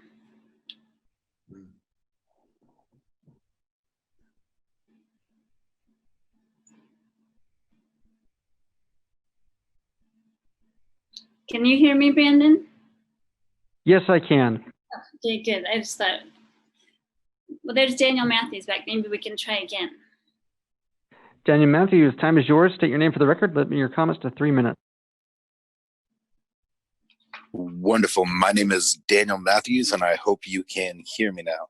We can. Thank you for your patience with our technology. Well, no, thank you guys for your patience with this technology. I would like to say, I don't want to rehash a lot of things, but I had the opportunity to tour the Lantern House pre-COVID, and I was very surprised to learn a few things that I don't know how common this knowledge is or if anything has changed since then. But I was very shocked to realize that there is a huge lack of actual shelters for people who are suffering the houseless crisis that's happening right now. I believe outside of Salt Lake City and Ogden, there aren't any shelters similar to the Lantern House that we have here. I think this is a very complex situation that obviously people feel very passionate about. I think we all need to lead with as much empathy as we can as we're trying to contribute and make statements as a community. And I hope our leaders have the opportunity to as well. I would like to just echo a couple points, and I guess this is one of the downsides of talking so late into this, as most of the good points have already been made. However, I do believe that Kevin Lundell's thoughts on administration transparency and what I think can really appear to be a lack of communication with administration and the city council is something that I think the city council might want to address. He mentioned the recycling. I remember the military option that was happening downtown. I just sometimes it feels like us as a community are watching our council members being caught off guard. And I know that like you guys are striving to work as hard as you can for us. So I appreciate that. Also, I think there was a couple solutions made or at least proposed during this sentiment and people sharing their opinions. I believe Angel Castillo made a couple of excellent points of ways. And I think this is going to be something that if we're not dealing with it immediately now, we're going to see a drastic increase across our community. Most people, I think, through this pandemic have realized that they are potentially a lot closer to being houseless than they are to being stable. So I hope at this point we can lead with empathy and realize that, you know, the most vulnerable in our community are definitely the ones that we have to think about the most, especially at times like this. Resolve to be tender with the young, compassionate with the aged, sympathetic with the striving, and tolerant with the weak and wrong. Sometime in your life, you will have been all of these. And I just appreciate your time and thank you, City Council, for letting me speak. Thank you. And I feel really bad for, I think it was Phelan that we lost, that we couldn't hear. I don't see that they've rejoined. So any other public comments?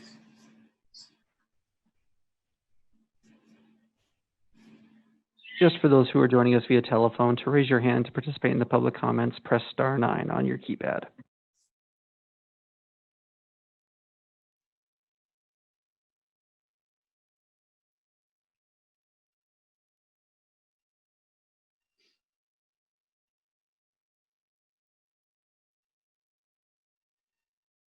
not seeing any other hands raised.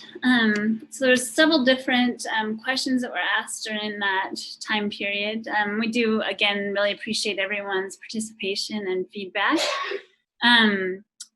There's several questions that were actually answered during the work session. I'm not sure if Mayor Caldwell would like to address the notice given for cleanup, what resources were available, and how the CDC guidelines might have been followed. Well, like we talked about earlier, every single encampment and everything else got a 24-hour notice, so they could do that. And it's tough for me to hear some of that, knowing that my little brother, who is a ER physician at McCady right now, is home in quarantine and dealing with that on his own. So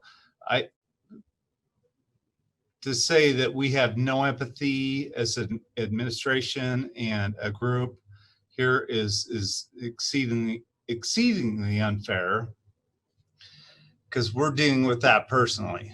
And so I'm not going to drill into every question that was asked, because I don't know if they were coming out of a place of empathy and heartfelt or not. But I will say, as I mentioned before, what we did was for the health and well-being of the community.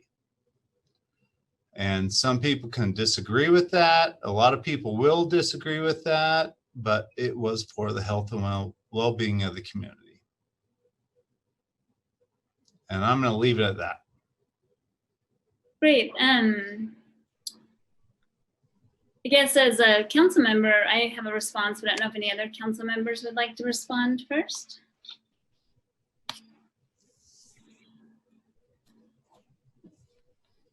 I'll just say a few words. Go ahead, Councilmember Lopez. So I just want to say that I'm very sympathetic with all the people that spoke, and I understand that they're upset, and I understand why. And you know, these are very, very tough issue. I don't pretend to know the complexities around this problem, because we all know that it's not an Ogden or Salt Lake or Utah problem, but it's a national problem. I think we can all understand and see that. But I do understand and have a lot of empathy with the people that called. In the work session, I asked a few questions to the chief, and something that I didn't say that I was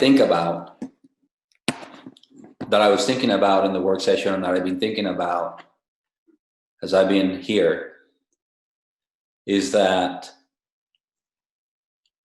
the city hired a homeless advocate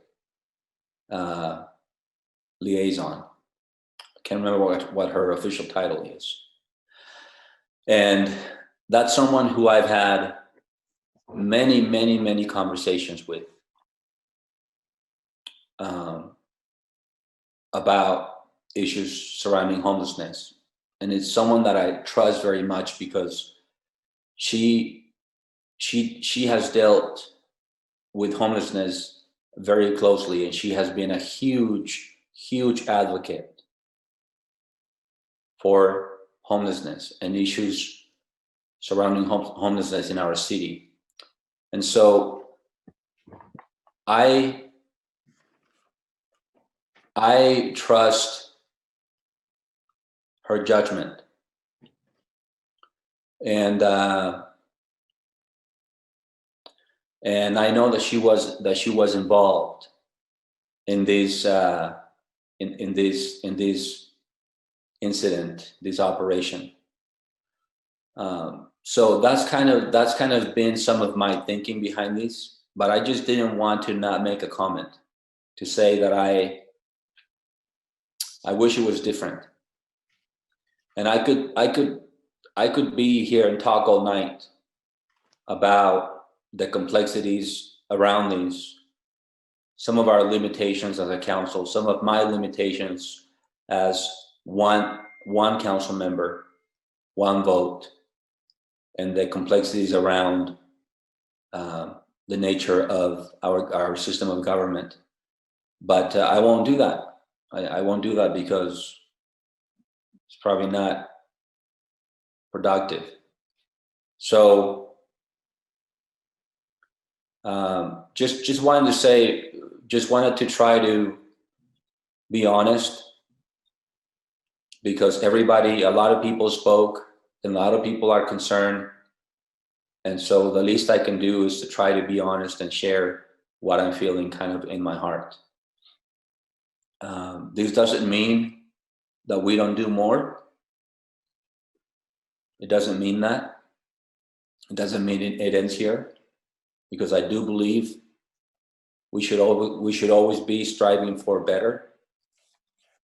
I do believe that. And I also want to say that I'm very, very proud of the working relationship that we have with this administration, that this council has. Because we work well together. We ask tough questions. Sometimes people don't hear us asking all the tough questions. And we try to do it respectfully, and we try to hold each other accountable. And that's happened many, many, many times. And it should continue happening on this topic, because I agree with a lot of what people said. I agree with a lot of what people talked about. But there is, again, always another side to the story. So I'll stop there. And I'm sorry if anybody feels that I failed them tonight, but this is a very, very difficult issue. And I do promise that I will continue asking questions and trying to help to solve this very, very, very challenging issue.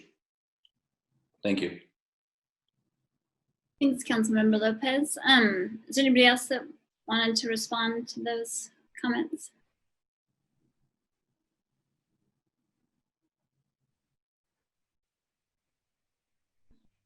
I guess, oh, Councilmember Nadolski, did you want to say something? Yeah, sorry. Thank you. I've had a lot of experiences in this job that make me wonder if, well, it doesn't make me wonder. It really reminds me and makes the point really clear that politics isn't really for me. And I don't know if it's a topic that we could talk about for days, I guess, but it seems that the trend in the popular, not the popular, but the trend in politics and in society is to assume the worst about one another, to demonize one another, and I feel like I just want to warn us as a community not to do that with each other. I'll just speak from my place and my seat and my experiences that there are a lot of good people in this council and in this administration who have good hearts and who want to do good things for this community. And that doesn't mean that there isn't room for disagreement, but I don't think anybody did anything for lack of love or lack of empathy. I think that we all need to keep that in mind about one another. And I absolutely respect the disagreement that's being had about this issue and these decisions that were made. I just want to warn us as a community to not to jump to conclusions about one another's heart and character. I think that we're all worse off by doing that. Thanks. Thank you. Any other comments? Sure, can I take a few minutes? Sure, and this isn't really, I guess I just want to express that I wasn't saying this is like our final statement of the night. I just thought we could respond to the questions that the people proposed around this particular issue, but just to make it clear. One of the questions was asked about the Gold Foundation. I would think that the Gold Foundation may review, or I'd hope they would review the marathon since we're this far out, but they can always change their mind. But the process that we're in is that, and I made notes of all those who spoke, and that's the process that we have, is that we have the opportunity to suggest and to speak and make the comments that we have. And there were some good comments. I agree. I think there are some comments that need to be maybe reviewed, but that's the process we're in. And I appreciate those who have participated tonight and have given their thoughts and their ideas. And now it's up to us to maybe go through those and filter them out and see if there's any viable opportunities there.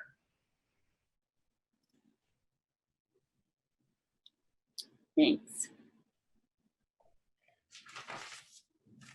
Okay, well, I guess I just wanted to mention to the folks that have called in that in the work session prior to this public meeting, there was an overview by the chief of police and the deputy chief, and also the mayor and Mark Johnson, about the event that happened. So if you'd like further details, I certainly would direct you to that overview. I don't want to misquote anybody in that, because I certainly think you deserve answers to those questions. And I guess, to me, I actually, in my day job, this is an issue we have been working on as a community for many, many years. And I know that COVID-19 and this certain situation has compacted that in so many ways.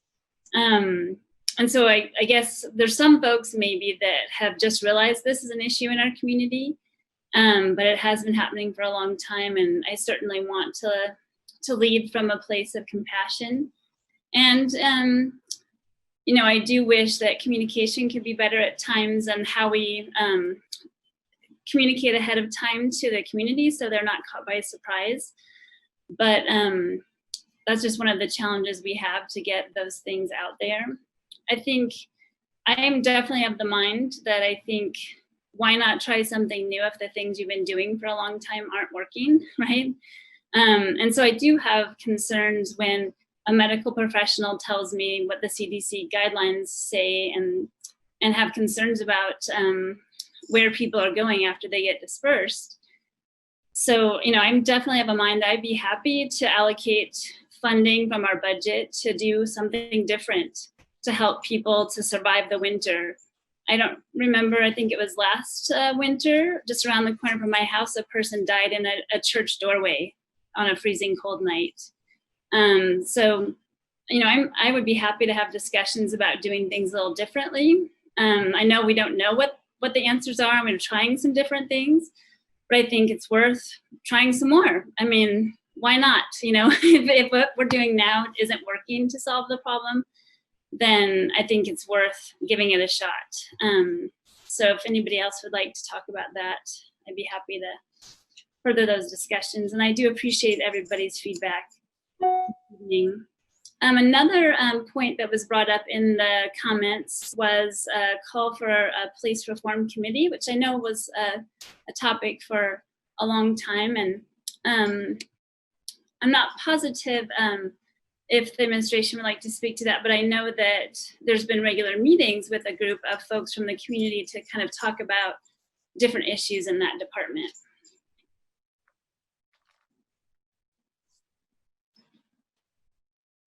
I'll jump in on that and say, yeah, we're continually meeting with those groups and those people, and we've put them through some of the training that we've had and some other things, and we're happy to continue that conversation.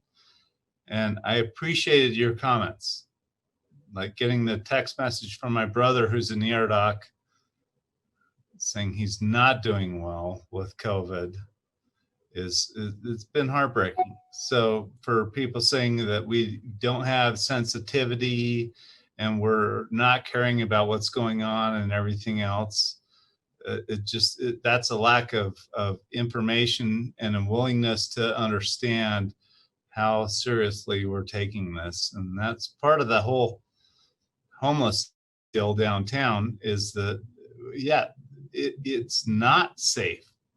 It's not okay. And we need to give people an opportunity for safety and to find a place where they can be okay. So I feel bad that people feel like we're insensitive to all of that. That's not the case at all. I'm dealing with that with my own family, and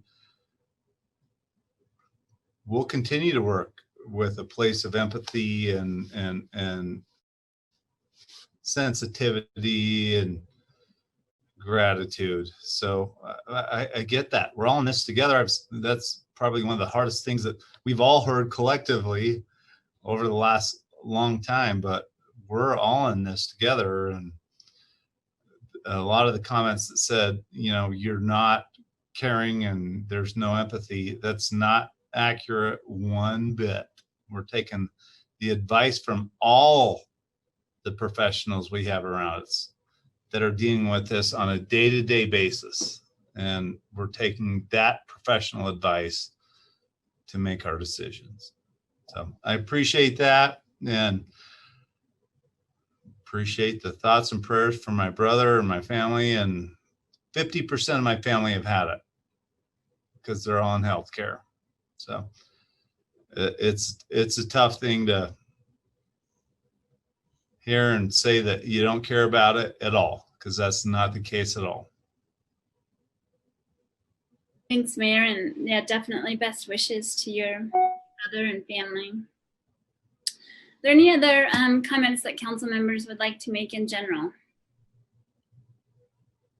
Can I ask where we are on the agenda?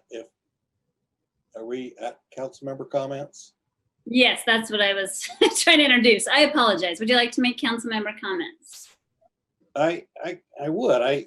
There was a number of comments that caused some introspection for me, and I feel a little bit like Councilmember Lopez and Councilmember Nadolski, and trying to do some introspection on my own, and what would I do differently? And I kind of realized that in a perfect world we probably not have any homeless people, but it's very clear, particularly this year, that we don't live in a perfect world.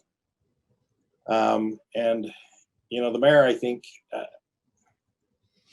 and the police chief, I think they hear a section of our society complaining about a thing and visiting ordinance and things, and say, well, okay, we got to deal with this somehow. How do we do that in the most compassionate way? And maybe it isn't the right thing. I don't know. I just don't know.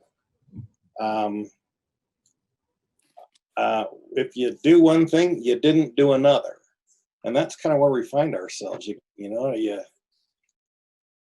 darned if you do and you're darned if you don't. So I guess but I am very receptive and empathetic to the comments that were given, because I do recognize these folks as people, and I tried to empathize. I've been cold in my life, and it's just no fun, and I've never been cold for days or weeks at a time, and so I can't really empathize with that. But it is something that I fear, I guess.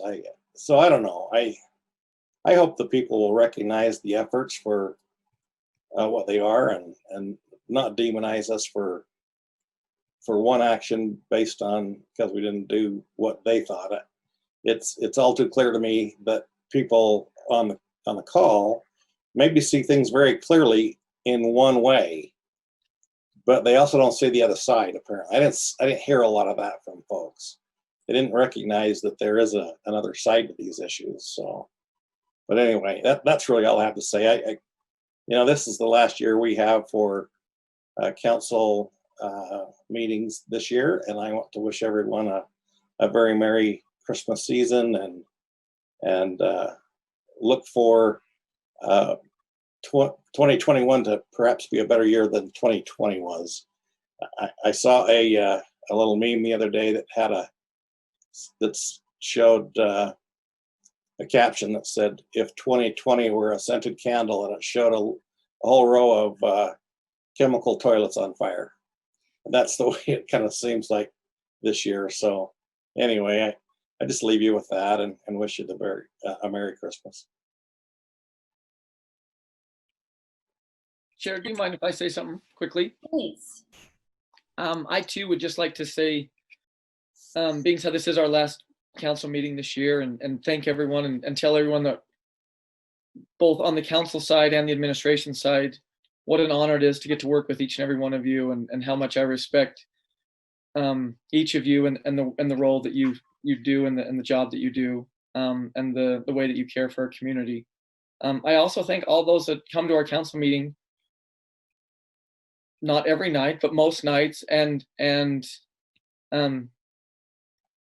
keep us on our toes. And I respect that, and I'm grateful for that, because like Councilman Hyde, sometimes I see things one way, and it takes someone else to show me a different side or a different view. And I'm thankful for that. I don't always see things out of both lenses, and I need that, and I appreciate it.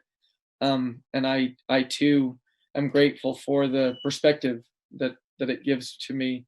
But I do want to thank all those in the council and in the administration for I do believe that everyone, both elected and those appointed and those hired to protect our city, do act in the best interests of our city. And I'm thankful for the mayor and his care and his leadership. And I'm also thankful for the police chief and for his efforts and for the things that he's done as a chief here in our community to make our community much safer.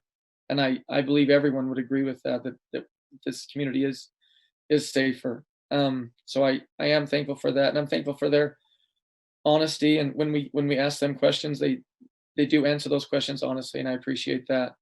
I agree that there are issues that need to be addressed, and I believe we can address those. And the more we work together, the more chances we have to do that. So I look forward to that challenge and that opportunity. I'm thankful for this time of year that we can express our gratitude to everyone. And like I said, I just want to thank you all for not only the wonderful examples that you are to me, but for the great characters that you are and the beacons you are in our community. So I thank you all for that. And that goes for everyone here, not just, but also those that tuned in, because there are a lot of people that do a lot of good in our community. And I do respect the work that they do. And I'm grateful to hear from them each week during this public comment time. So thank you all. And I wish you all a very safe and merry or happy holidays. And thanks again. Thanks, Vice Chair Blair. Any other comments? Ditto.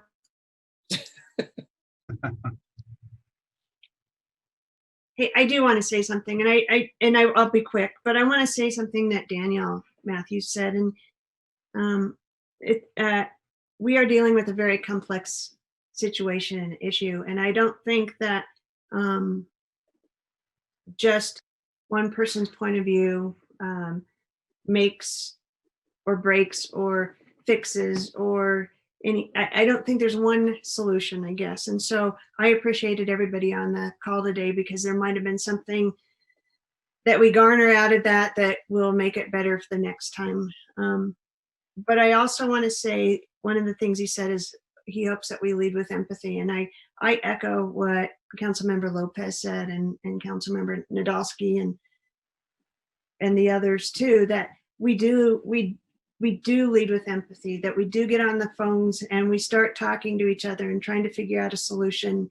and trying to see if we missed something, or trying to figure out if we can be more transparent, or whatever we do. And I think having people come and express their voice, their opinions, really does help us, helps us be a better council and a better council member. So sometimes it's frustrating, and you can hear it in our voices, because we wish that we could have an easy solution to a very complex issue, and there isn't one. And so you can hear in our voices how frustrated we are as well. So I really appreciate everyone on the council administration for doing what they're doing, and hope that everyone has a great holiday. So that's all. Thanks, Councilmember White. The only other thing I was going to mention is that part of the discussion in the work session as well was around how much our social support network providers, the not-for-profits in the community, they do this work on every day, 365, 24 hours a day. And they are really in need of some support right now, because they are servicing a great number of people in need in the community. So anything that you might be passionate about, that you'd like to give some resources to our homeless providers, or a domestic violence shelter, or the food bank, or any of these agencies that aren't getting the same amount of donations that they normally would, are really needing just some money. It could just be money. Just give them money, and they know how to use it the best way, and then they can help to support people as well. So that's my plea to anyone that can help in that area. And also, I think what a lot of the people were saying in the comments too is to really see those folks that are living on shelter that we walk by every day, and realize that they're our neighbors too, and say hello to them and have a conversation, see where they're at. And I too hope everyone has a wonderful holiday, and look forward to that little light at the end of the tunnel, that the vaccine was just given to the first healthcare workers in Utah today. And so for me, that's relief. Like I said, I'm not a frontline caregiver, but just working in a system and seeing all these folks so impacted, I'm really relieved for them, but I'm also relieved for us, because that means maybe by the middle of the summer, we can all meet again in person. So we'll leave it hopefully with that little positive note. Ms. Chair, can I say my brother was so disappointed that he got COVID a week before he got the vaccine. And I appreciate those comments, because what they have done is amazing. And thank you for saying that. And I'll pass they've it gone to war for us. I mean, they really are serving on the front lines in a war. So they are. Totally agree. Totally agree.